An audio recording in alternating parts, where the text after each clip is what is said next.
Sejam todos muito bem-vindos, todas muito bem-vindas aqui em mais um Boletim Coronavírus, promovido, oferecido aqui pelo Diário do Grande ABC. Uma boa noite nesta terça-feira, dia 10 de novembro. Agora são 10 para as 9, mais ou menos. A gente sempre costuma entrar por volta desse horário, né? A Marcela está de folga, ela é que é responsável por esse boletim. Hoje ela está no descanso dela merecido, então hoje estou à frente aqui para conversar um pouco com vocês aqui no final da noite, né? Então é claro que a gente não poderia não citar nesse boletim, né, a questão das vacinas. Então hoje a gente vai conversar bastante sobre isso, né? Principalmente sobre a Coronavac, né? Que teve hoje o dia inteiro foi motivo para discussões, para coletivas de imprensa, né? As principais mídias estavam muito atentas sobre esse assunto, então a gente vai discutir um pouquinho, explicar um pouquinho para vocês. Vamos dar os casos, é claro, os casos atualizados, né, no Brasil, no estado e também aqui no Grande ABC. Vamos falar também de estabelecimentos multados, né, na pandemia. Então, quantos bares, quantos comércios foram autuados, foram multados por conta de não seguirem aí, né, por descumprirem as medidas sanitárias. Então, tudo a gente vai citar nesse boletim. Novamente, uma boa noite para todos vocês, né? Então, que vocês que estão nos acompanhando, nos mande aqui um oi, nos mande de onde que você está falando, que cidade, que bairro. É sempre importante para a gente saber, né, para quem que a gente está conversando, com quem que a gente está conversando. Agora, um monte de gente já chegou em casa, já está conferindo aí as redes sociais, as principais notícias, e a gente, é claro, né, trazemos sempre as notícias mais atualizadas para vocês. Não só aqui da região, mas também a gente sempre tenta trazer em cenário estadual, em cenário, né, nacional, enfim, a gente sempre traz aí as notícias dessas últimas 24 horas, né? A Marcela trouxe, inclusive, abordou ontem sobre a Coronavac, mas dentro de 24 horas acontecem muitas coisas. Então a gente traz novas atualizações. Você que está com a gente no Facebook, deixa eu ver quem está com a gente, o Jerônimo. O Jerônimo já tem aí o selinho de super fã. Boa noite, Jerônimo. Obrigada pela sua participação mais uma vez aqui no nosso boletim. Muitas pessoas curtindo nosso boletim, nossa sala de vídeo, né? Que a gente sempre também conversa por lá. Então eu vou seguindo aqui com o nosso boletim, depois eu volto aqui para o Facebook e a gente vai conversando dessa forma para não ficar muito extenso também, né? Então, como a gente estava conversando logo no começo aqui, a Marcela chegou a comentar ontem aqui no boletim, né? Inclusive para vocês, em coletiva de imprensa, ontem, o governador João Dória anunciou que no próximo dia 20 de novembro chegam as primeiras doses da Coronavac no Brasil, que é a vacina desenvolvida pelo Instituto Butantan em parceria com o laboratório chinês Sinovac. A Anvisa, a Agência Nacional de Vigilância Sanitária, suspendeu na noite de ontem, inclusive um pouquinho depois que a Marcela entrou ao vivo aqui para conversar com vocês, suspendeu os testes clínicos com a vacina contra o novo coronavírus, né? E eles alegaram a ocorrência de um evento adverso grave com um dos voluntários, né? A gente sempre veio atualizando sobre os voluntários dessa vacina e a Anvisa alegou essa ocorrência que aconteceu, por isso a suspensão na noite de ontem. E aí, repercutindo muito esse caso, né? Até porque a vacina acho que é uma expectativa grande para todos nós. No final da manhã de hoje, né, após uma reunião com os técnicos aí da agência reguladora, os responsáveis pelos testes em São Paulo disseram que uma coisa não estava relacionada à outra, né? Ou seja, o que realmente aconteceu com um desses voluntários estava diretamente ligado aí com esse teste, né, com a vacina. Então, abre aspas, o evento adverso foi analisado e não teve relação com a vacina. E essa informação está de posse da Anvisa desde o dia 6, fecha aspas.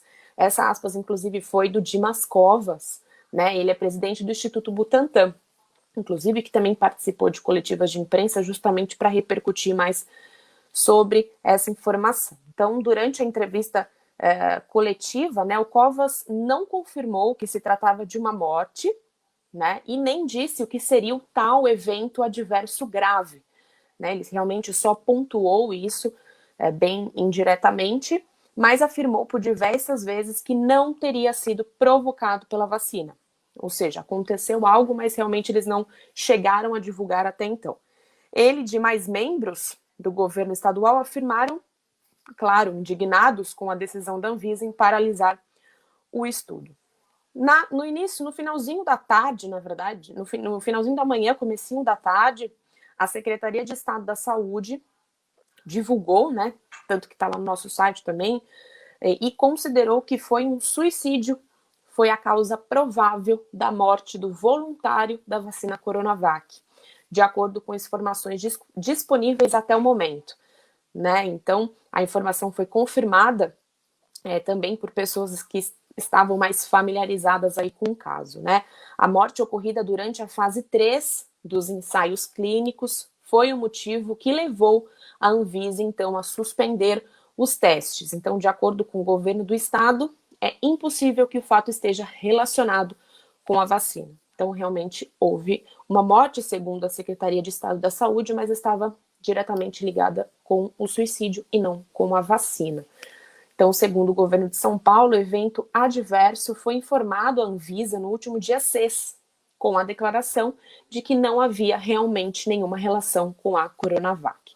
Lembrando que o que está suspenso no momento são os testes, tá? Então, as doses devem ainda chegar aí no país, previstos para o próximo dia 20, mas também precisam esperar a aprovação. Então, por enquanto, o que está suspenso realmente são os testes. Então, a gente já introduz aí com uma grande introdução do nosso boletim, mas, claro, é necessário sempre a gente repercutir aqui com vocês. Célia Regina Francisco aqui no Facebook, de São Caetano. Boa noite, Célia. Obrigada pela sua participação, obrigada pelo seu boa noite. Fátima Maio, sou do Jardim Paraíso, Pinheirinho. Boa noite, Fátima. Obrigada pela sua participação também. Deixa eu ver se tem um pessoal aqui da nossa sala de vídeo, do nosso Facebook. É tudo em tempo real, então a gente tem que esperar vocês entrando, vocês curtindo. Lembrando que a gente também tá no Instagram, no Twitter, nós temos o nosso WhatsApp, se você precisar de fazer alguma denúncia, alguma reclamação, alguma sugestão de pauta, estamos disponíveis nessas plataformas também. Francisca Nobre, boa noite. Francisca está sempre com a gente também aqui nos nossos boletins. E eu acho que eu vou seguindo, porque eu acho que eu já falei com todo mundo aqui, né? Qualquer coisa depois eu volto, a gente vai conversando assim. Então vamos lá.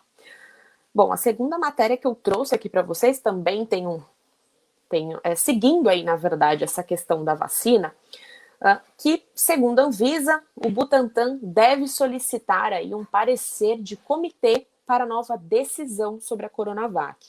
Então, a Anvisa afirmou que a retomada dos testes, né, que foi paralisado por conta dessa ocorrência que aconteceu, né, depende agora do Instituto Butantan acionar o Comitê Internacional Independente responsável por dar um parecer sobre a realização dos testes, com informações detalhadas. Essa matéria também está lá no nosso site. Se vocês tiverem alguma dúvida, está tudo explicadinho. Lá a gente fez meio que um compilado de matérias sobre esse assunto, então está lá no nosso site. A Anvisa justificou a decisão de suspender os testes ontem, apontando o envio de informações incompletas e por canais errados por parte do Instituto Paulista, após um evento grave não esperado relacionado à vacina em São Paulo, como a gente citou agora há pouco, né? Abre aspas, não houve envio para esta agência via e-mail, via sistema, nada. Nenhum relatório com detalhamento foi encaminhado para esta agência.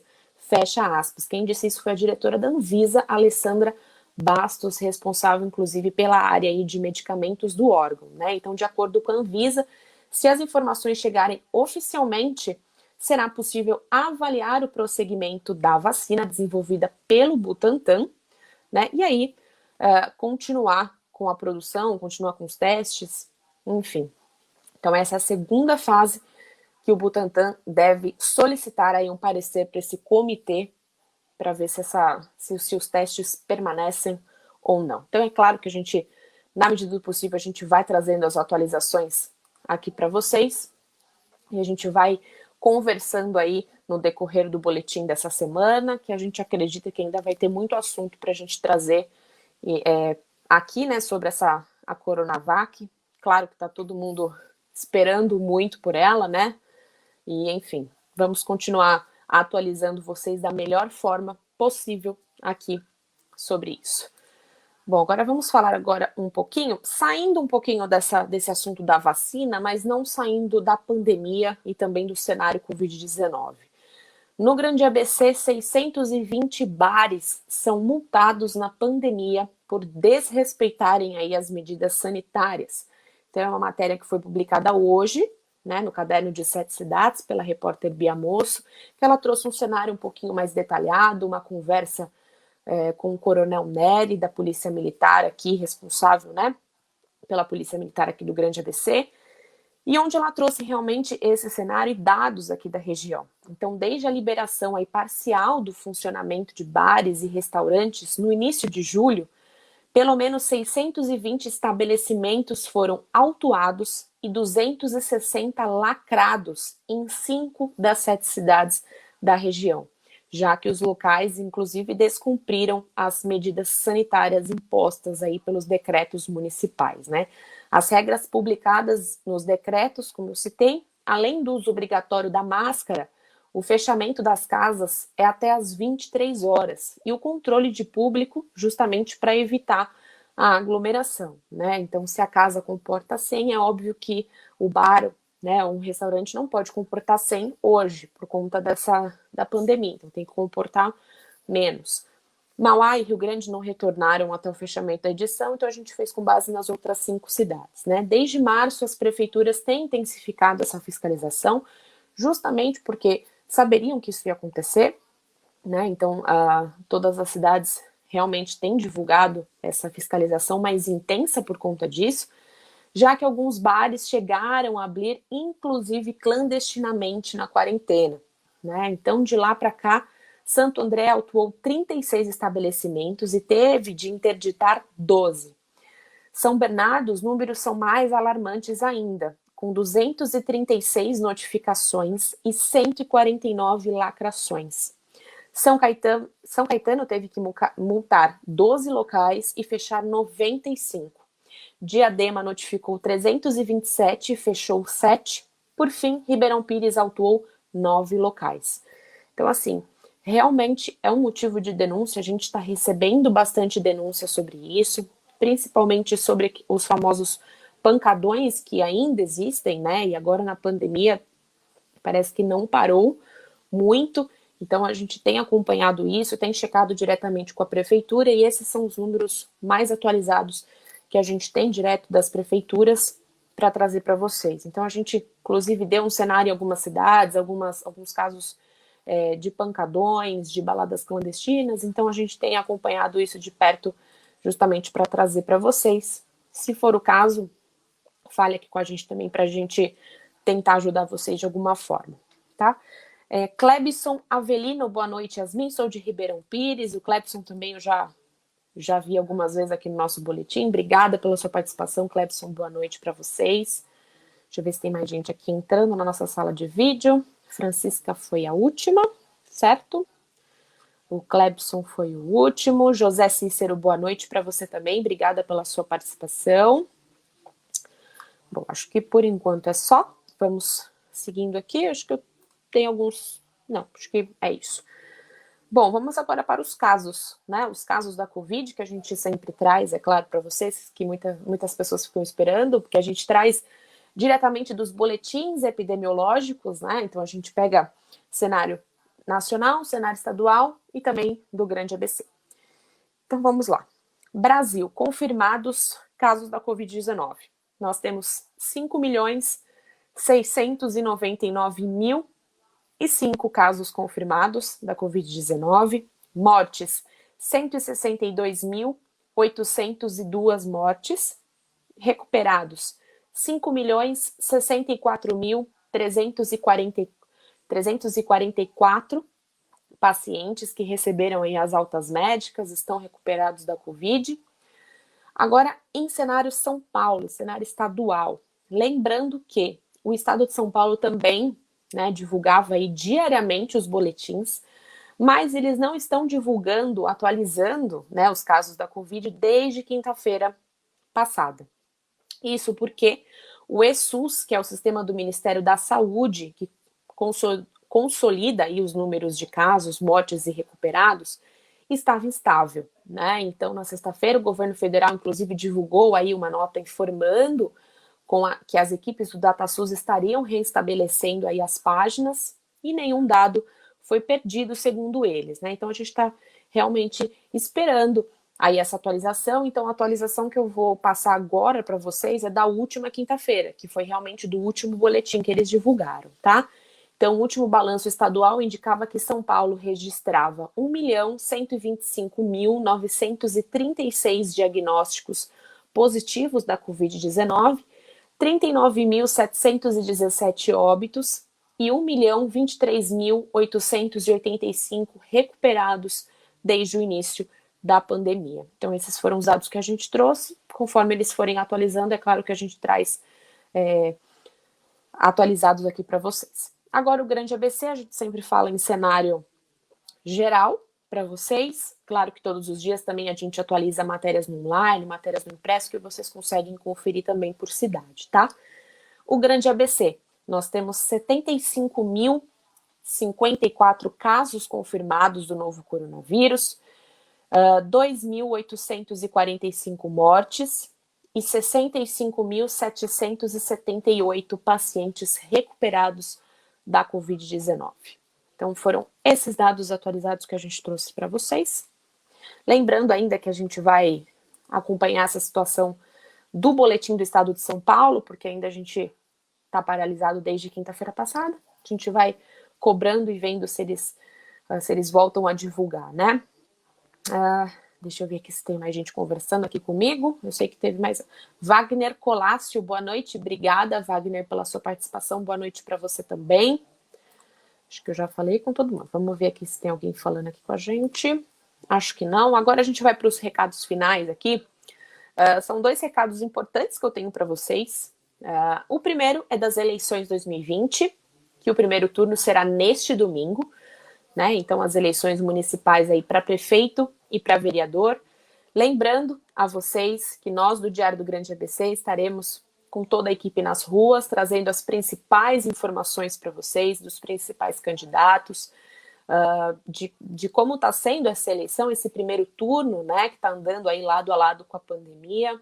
Principalmente também vamos questionar essa questão do distanciamento social, como é que está o cenário aí nas escolas municipais. Então, nós estaremos todos nas ruas para trazer as informações, então nos acompanhem por todas as redes sociais, os principais canais aí onde que vocês podem conferir, e é claro, no final do dia, o resultado, de como será, quem será, qual cidade vai para o segundo turno. Então a gente traz essas principais informações para vocês, neste domingo, desde cedinho, nós já estaremos nas ruas trazendo as principais informações. Em paralelo, um outro aviso também, aqui do Diário, em parceria com a USCS, Universidade Municipal de São Caetano do Sul, para encerrar a 14ª edição do Desafio de Redação, que é o famoso concurso literário que a gente promove todos os anos, né? O anúncio dos autores dos melhores textos, né? Para quem não sabe, chegou agora, o Desafio de Redação é um desafio que a gente faz todos os anos com alunos da rede pública e particular, então do 6º ano do ensino fundamental até o 3º ano do ensino médio, onde eles produzem redações, mandam pra gente, é lógico que a gente escolhe um tema, e aí tem uma série de prêmios, né? E é claro que para o 3º ano, para o aluno do 3º ano vencedor, ele ganha uma bolsa de estudos integral, né, na USCS. E esse ano a gente, claro, não pôde escolher um outro tema a não ser da pandemia. Então, o tema desse ano é as lições da pandemia para a construção de um futuro melhor. Então, a divulgação dos autores dos melhores textos, né, será transmitida na próxima segunda-feira, a partir das 15 horas, com a apresentação de Isabelle Stein. Ela que estava com a gente o ano passado, a gente fez aí um grande evento ano passado, infelizmente esse ano vai ter que ser tudo remoto, vai ter que ser todos online, né? Então convida todas as escolas, todos os estudantes a conferirem isso com a gente, vai ser bem bacana. O ano passado, o aluno Guilherme Fabrício, de 18 anos, do Colégio Jean Piaget de São Bernardo, conseguiu a Bolsa Integral. Lembrando que o ano passado o tema foi a região que eu quero em 2030.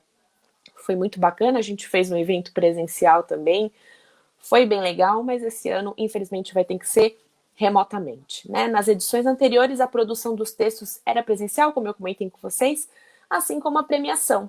Foi num ginásio de São Caetano, né?